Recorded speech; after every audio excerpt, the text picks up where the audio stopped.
محبت ایک حد تک ہی پرلطف ہوتی ہے، اس کے بعد اس میں بے حد اذیت ہے۔ فاصلوں کو آپس میں کبھی اتنا نہ بڑھنے دیں کہ دروازے کھلے بھی ہوں تو آپ کو اجنبی بن کر دروازہ کھٹکھٹانا پڑے۔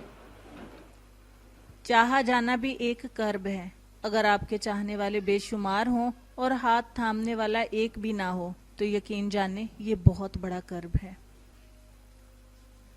بہت زیادہ گفتگو کرنا دیوانگی کی علامت ہے، چاہے موضوع نیک ہی کیوں نہ ہو۔ بدگمانی کی کشتی میں سوار مسافروں کا انجام آخر ڈوبنا ہی ہوتا ہے۔ رشتوں کی ایسی موت اللہ پاک کسی کو نہ دکھائے۔ بہت مشکل نہیں ہے زندگی کی سچائی سمجھنا۔ جس ترازو میں دوسروں کو تولتے ہیں اس ترازو میں کبھی خود بیٹھ کر دیکھیں۔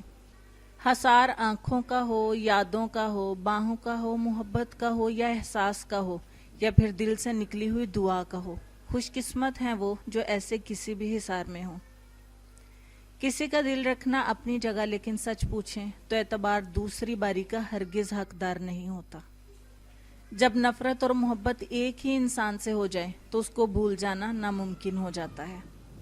چھاتی سے عورت کی پہچان: جس عورت کی چھاتی 32 ہو وہ سست اور کمزور ہوتی ہے، جس عورت کی چھاتی 36 ہو وہ صحت مند ہوتی ہے، جس عورت کی چھاتی 38 ہو وہ تیز ہوتی ہے، اور جس عورت کی چھاتی 40 ہو وہ عقل مند ہوتی ہے۔